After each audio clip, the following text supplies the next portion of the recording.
commandment that Kadosh Baruch Hu told Moshe that they should go and borrow gold and jewelry and fineries from the Egyptians. And the question is really, what is it necessary? What is it for? What is it for? I mean, HaKadosh Baruch Hu wants them to come up with money. Leave the issue of like, you owe me, you pay me, you this, you that.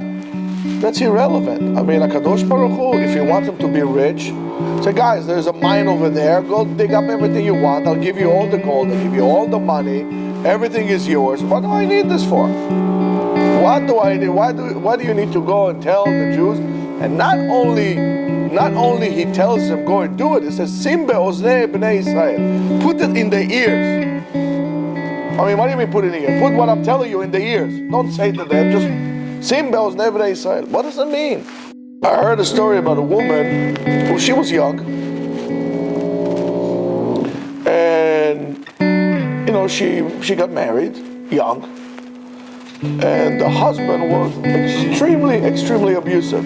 Extremely abusive. Both verbally and emotionally. He didn't beat her up, but he was extremely verbally abusive and emotionally abusive. She went through hell. It was really bad. It was so bad that they divorced. Eventually they divorced. She went her way, he went his way, and she became a very, very successful businesswoman. Banking, finance, real success story, achieved a lot. And things went okay for her. One day in the street, about 25 years after that, she met her former husband, her ex. And at that moment, when she saw him, she went back to this person who was crushed and squashed and demolished. It's like nothing ever happened. She went back to who she was before when she met that oppressor. The question is, why is this? What happened here? Every time you have somebody who oppresses you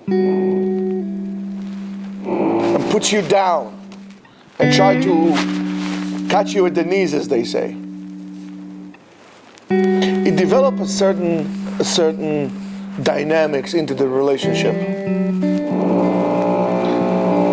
And there is only one way to deal with it. And the way to deal with it is not just to go to therapy and to say, I felt this and so on and so forth. If you really want to deal with it, you need to stand in front of the person, or learn how to stand in front of the person who oppressed you and tell him, listen,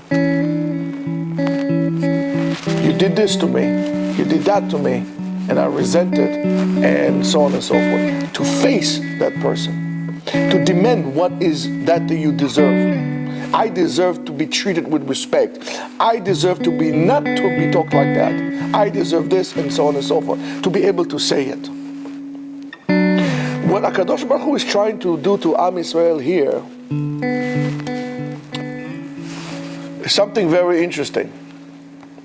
What HaKadosh Baruch Hu is trying to do to Bnei Yisrael is, we say that HaKadosh Baruch Hu Yatzanu mimitzrayim. Bnei Yisrael yatzu mimitzrayim. Bnei Yisrael left Egypt. Physically they left Egypt. Physically. However, how do you go emotionally out of Egypt? You never go emotionally out of Egypt. You have, in order to do so, you need to do what? Make sure that not to be motzi b'nei Yisrael mimitzrayim, to let the Jews out of Egypt. When it comes to the emotional and to the spiritual and to that aspect, you need to take Mitzrayim out of the Jews And the only way you take Mitzrayim out of the Jews is if you be able to stand in front of them and face and say, listen, stop doing this. And I deserve, whether it's treated and so on and so forth. Unfortunately, throughout history, we were able many times to get out of abusive relationship with the nations. However, we were rarely able to stand and be able to take the nations out of us. It's like this, they call it the Stockholm Syndrome, when you develop a dependency on your captors. You start to associate yourself with your captors, with those who it's a famous case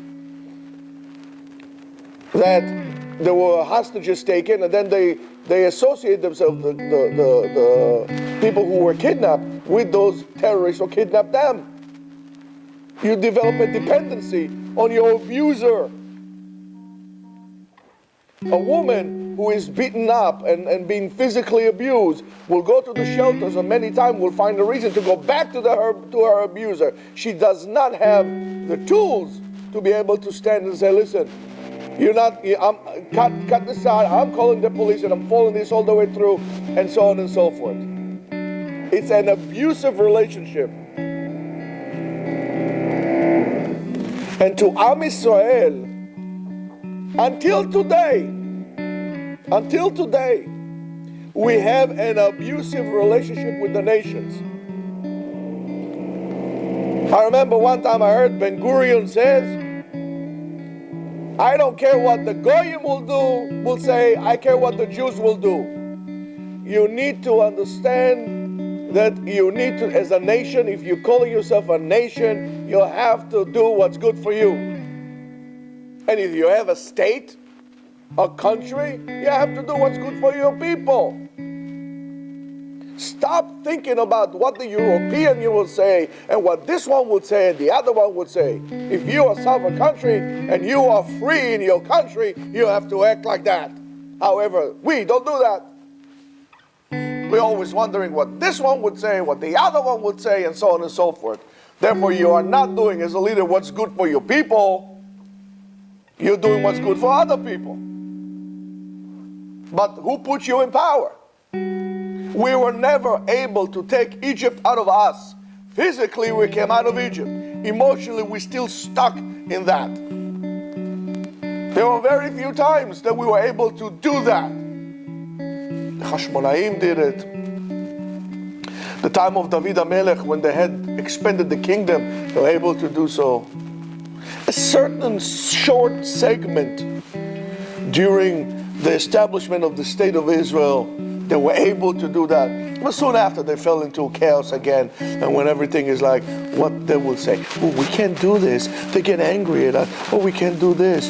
Right? When Israel is being bombarded with thousands of rockets a day, Israel has to be apologetic when they take matter to their own hands. They say, listen, stop with this. This is my view. I'm going to cut you down. Oh, no. You have to show restraint. Really?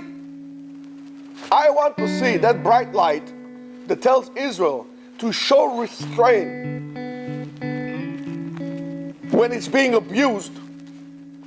I want to see that person telling a beaten woman to show restraint when she's being abused.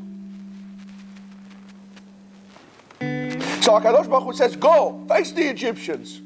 Face the Egyptians. Tell them, give me your stuff. I want your stuff. I'm not robbing you. You're going to give it to me. You're going to give it to me because I worked for you for 210 years in slavery and you got me nothing. I did not come here as a slave. You turned me into that. You need to pay me. I'm a free person. You need to pay me. Israel didn't do that. HaKadosh Baruch Hu says, Habibi, we're going to have here a cry for generations. And you see right away, that's what happens.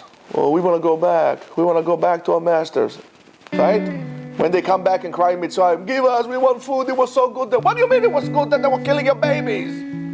They were abusing you. You were slaves. Oh, it was so good there. We ate fish, we had watermelon, we had feasts.